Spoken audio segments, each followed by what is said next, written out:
I paid for my sister's lavish wedding, but she mocked my job, my life, and cut me from the guest list. Told me I wasn't classy enough to attend, so I canceled everything, and now she's crying.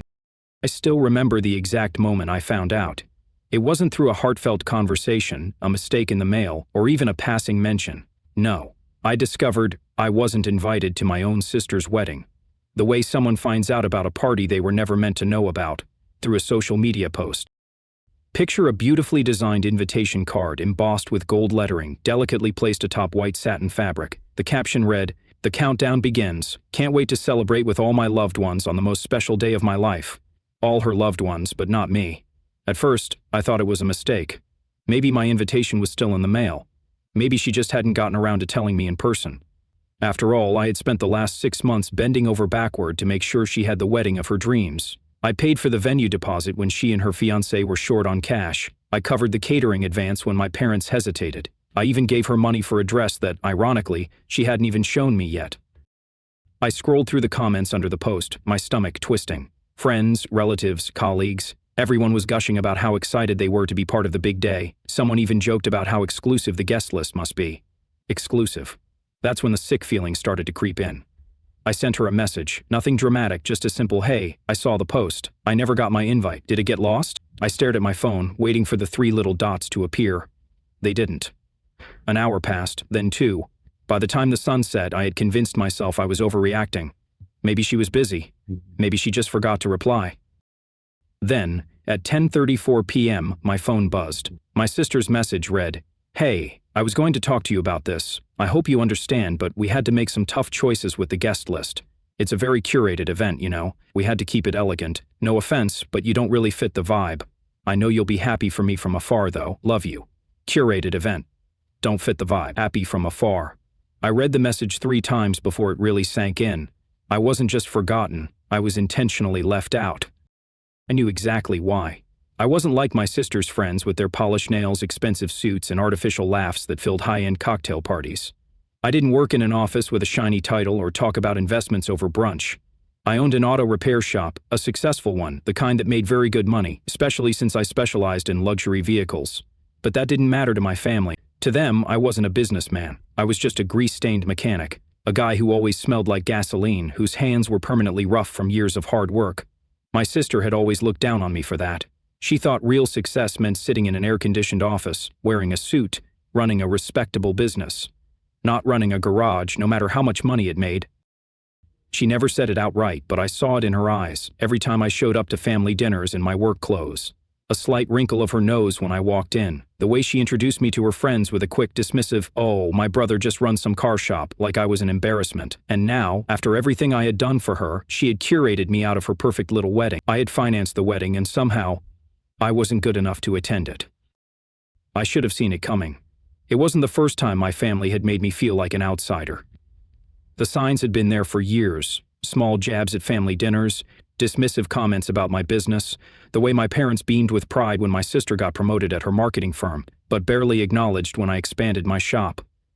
But no matter how they treated me, I never said no when they needed me.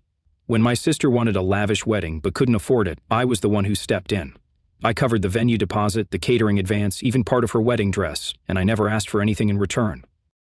"You know how expensive weddings are," she had whined one night over dinner at my parents' house, swirling her wine glass dramatically. "If you want something nice, you have to pay for it," I had replied, half joking. "Easy for you to say."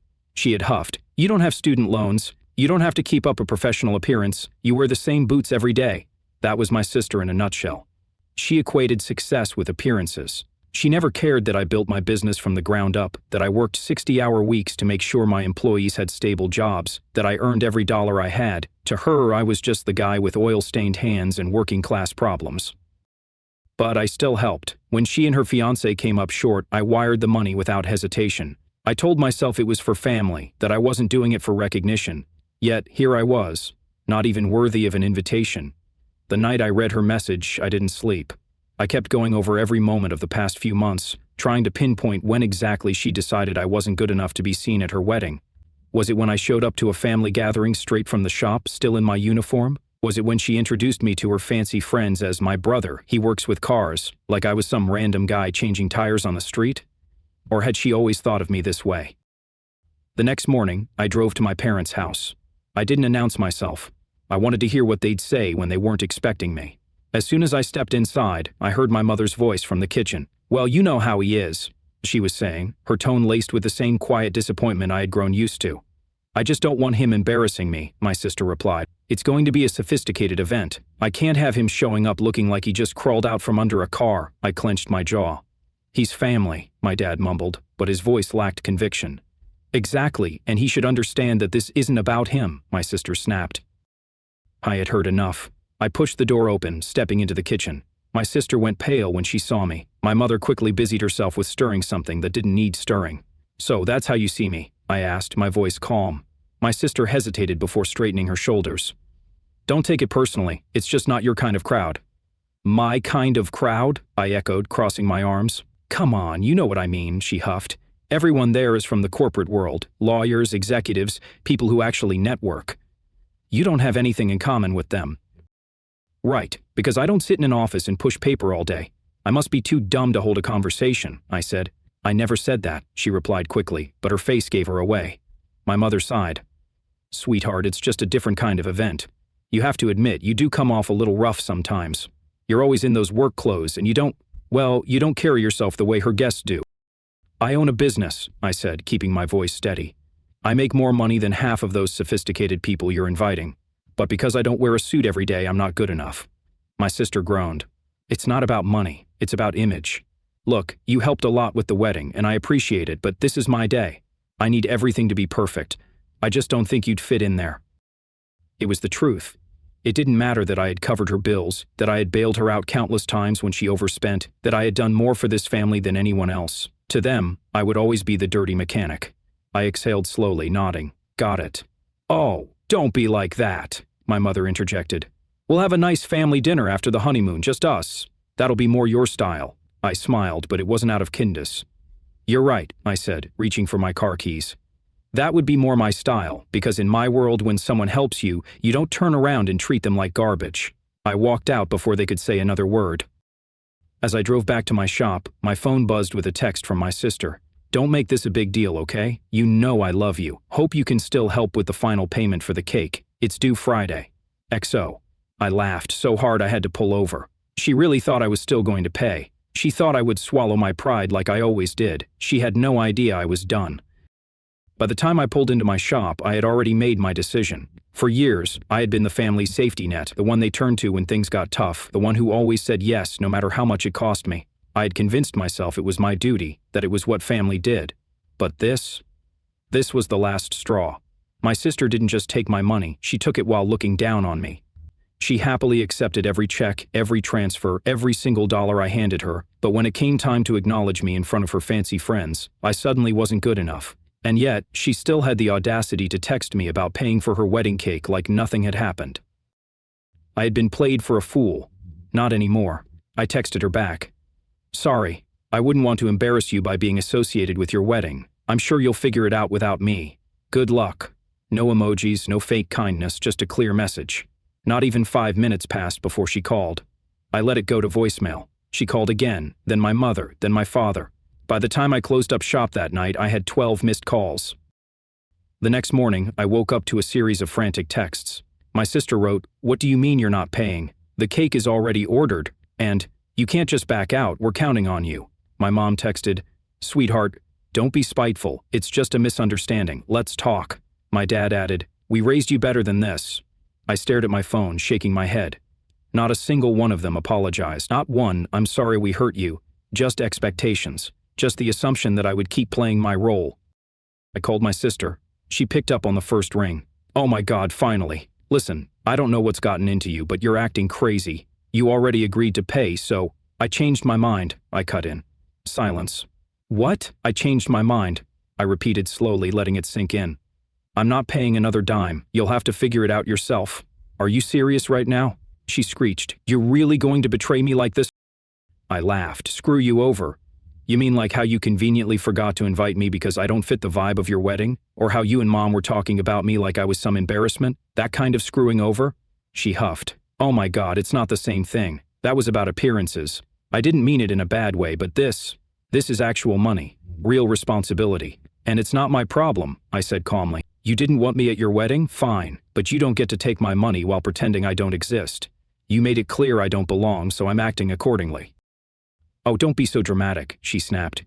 You're just mad because you didn't get an invite. Grow up. I exhaled through my nose, keeping my temper in check. You know what's funny? I said. You think I'm upset about the invitation. That's not it. It's the fact that you used me, that you treated me like an ATM and still had the nerve to look down on me. That's what pisses me off. You have plenty of money. You wouldn't even miss it. And there it was. It wasn't gratitude. It wasn't even entitlement anymore. It was pure, blatant greed. You're right, I said, my voice colder now. I have plenty of money, and none of it is going to you ever again. Wait, she started, but I hung up. This time, I was done. I didn't hear from her again for the rest of the week, but my parents, they wouldn't let it go. By Saturday, I was getting guilt-tripped from every angle. Your sister is under so much stress, my mom whined. Can't you just do this one thing? It's already planned, my dad added. What's a couple of thousand to you? Family helps family, my mother kept repeating, as if that was supposed to mean something. But I had heard enough. So, I finally said it. Family helps family? Funny, I don't remember any of you helping me when I was starting my business, or when I was working 16-hour days to make sure I could afford everything on my own, or when I paid for half of her wedding and still got treated like dirt. Silence. You guys can figure this out, I finished. I'm out. I hung up and blocked their numbers. Let them squirm. I didn't expect silence. Not from my sister, not from my parents, not from anyone in my family who had spent years treating me like their personal ATM. I expected calls, begging, maybe even some thinly veiled threats disguised as "you'll regret this" or "you're being selfish." But for 2 whole days my phone stayed silent. And that's when I knew they weren't ignoring me out of anger. They were scrambling, trying to figure out how to replace the money I had just ripped away from them, trying to undo the damage of assuming I would always be there no matter how they treated me. On the 3rd day, my mother showed up at my shop. She didn't call first, she just walked in like she owned the place, her eyes darting around at the cars being worked on, at my employees moving efficiently from one task to the next. I wiped my hands on a rag and crossed my arms. Something wrong? We need to talk, she said, her voice tight. I gestured to the office. By all means. She walked inside, sat down in the chair across from my desk, and folded her hands in her lap. She looked uncomfortable, like she didn't belong here, like she'd rather be anywhere else. I took my time sitting down. I wanted her to feel that discomfort. Your sister is in trouble, she finally said. I raised an eyebrow. Oh? Don't act like you don't know, she snapped. I don't touch. I have a feeling you're going to tell me. She exhaled sharply, as if she was the one who had a right to be frustrated. The bakery won't release the wedding cake unless they get the rest of the payment. The venue is threatening to cancel the reception unless she settles the remaining balance, and she still hasn't finished paying the florist.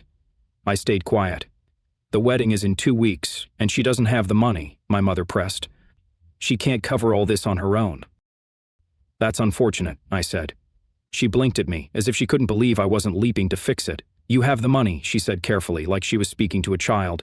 You could help her, and you wouldn't even feel it. I gave her a slow smile. And yet, here we are. Her nostrils flared. Stop being petty. You agreed to pay and she planned everything around that agreement. You can't just pull out that last second. I tilted my head. You mean like how she planned her guest list without me? Funny how that works. This isn't the same thing, she said.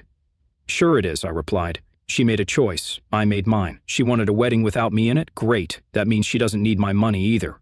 Oh, for God's sake, my mother muttered, rubbing her temples. I waited for her to try something new, to guilt me, to remind me that family helps family, that I shouldn't hold grudges, that this isn't how I was raised. Instead, she let out a slow breath and sat up straighter. If you don't help her, she's going to have to downgrade everything. She'll be humiliated. People will talk. I laughed. Her face darkened. It's not just about appearances, she said stiffly. She deserves a beautiful wedding. She deserves exactly what she can afford, I corrected. And clearly that's not the wedding she planned. Her lips pressed into a thin line. So that's it? You're just going to sit here and let your sister suffer? She's not suffering, I said flatly. She's getting a reality check, one that's long overdue. My mother stared at me for a long moment, her expression unreadable. Then she stood up, smoothed her blouse, and adjusted the strap of her purse. You'll regret this, she said simply. I shrugged. Maybe she left without another word, and I felt nothing but relief. Over the next few days, the cracks in my sister's perfect wedding plans started to show. First, she posted a vague status on Facebook. It's so hard when people you count on let you down, but I guess that's life, right? I ignored it. Then I got a call from a mutual cousin. Dude, what's going on? Your sister's freaking out. She said you bailed on paying for the wedding. That's correct, I said. Because she didn't invite me, I said simply. Silence. Then, oh yeah, okay, I get that. The next day my sister texted me, can we talk? I waited an hour before replying. Talk about what? She responded. I don't want things to be like this between us. Can we meet for coffee? I almost laughed. She didn't want things to be like this, the same sister who had deliberately excluded me from the most important day of her life because I didn't fit her image. No, she didn't want things to be like this because it was inconvenient for her. But I was curious, so I agreed. When I arrived at the coffee shop, she was already there, tapping her manicured nails against her cup. She gave me a hesitant smile. Hey, I said, sitting down. She sighed dramatically. Look, I know you're upset. I'm not upset, I interrupted. I just finally see things clearly. She frowned. What's that supposed to mean? It means I get it now, I said. I'm useful when you need something, but the second I become an inconvenience to your perfect little world, you toss me aside. That's not fair, she protested. Isn't it? I leaned back. You didn't think I was good enough to be at your wedding, but my money was good enough. You can't have it both ways. She pursed her lips. I just wanted everything to be perfect, and I didn't think you'd care. Well, now you know, I said. She hesitated. If I invite you now, will you help? I smiled, then I stood up. Enjoy your wedding, sis, I said. But you'll have to figure it out without me, and I walked out. The morning of my sister's wedding, I woke up feeling light. No stress, no guilt, no obligations. For the first time in years, I wasn't burdened by their expectations. I had no reason to rush around fixing last-minute problems. No one was calling me to cover extra costs or begging me to step in and save the day because I wasn't invited and because I had finally stopped caring. But apparently my family hadn't stopped caring about my money. At 11:27 a.m. I got the first call. Mom. I let it ring. At 11:42 a.m. my dad tried. Ignored. At 12:03 p.m. my phone lit up with a text from my cousin. Bro, you're not going to believe this. The venue just kicked them out. I stared at the screen, and then I laughed. The disaster I had warned them about had happened. I had given them every chance to fix their mess. Instead, my sister assumed anyone, would step in at the last second. But no one did. Without the final payment, the venue canceled. The staff literally locked the doors while the guests were arriving. People were standing outside in suits and cocktail dresses, confused, as the wedding planner scrambled to explain. And my sister, she was hysterical. The fancy 5-tier cake, never delivered. The high-tier floral arrangements, canceled. The high-profile wedding she had bragged about for months, gone. At 1:15 p.m. she finally called me. I picked up. What? I said, my voice flat. Are you happy now? She shrieked. I leaned back in my chair, amused. About what? You know exactly what, she snapped. The wedding is ruined. Oh, I said casually. Didn't have enough money? You knew we didn't have enough money, she screamed. You were supposed to help, you promised. I chuckled. No, you assumed. Silence. You let me fail, she finally said, her voice shaking. No, I corrected. You failed all on your own. And then, for the first time, she broke. I don't understand, she whispered. Why couldn't you just help? After everything we've been through, after everything I've done. Everything you've done? I repeated, my patience snapping. You mean like using me for years, like taking my money without a second thought, like treating me like garbage the second I wasn't useful to you? I didn't mean it like that, she muttered. You never do, I said coldly. That's the problem. Silence stretched between us. Then her voice wavered. So, this is it? You're really just going to walk away? I already did, I said. You just didn't notice until now. And I hung up. The wedding was moved to a relative's backyard at the last second. No extravagant decorations, no 5-star catering, just a last-minute setup with whatever they could throw together. I heard that my sister spent the entire night trying to hold back tears, too humiliated to even enjoy her own wedding. I didn't reach out. I didn't apologize. I didn't check in. I let them figure it out on their own. For once, and for the first time in my life, I felt free. A year later, it took months before my parents finally accepted that I wasn't going to change my mind. At first, they tried guilt, then anger, then silence. Now they treat me carefully, like they finally understand that if they push too hard, I won't hesitate to walk away permanently.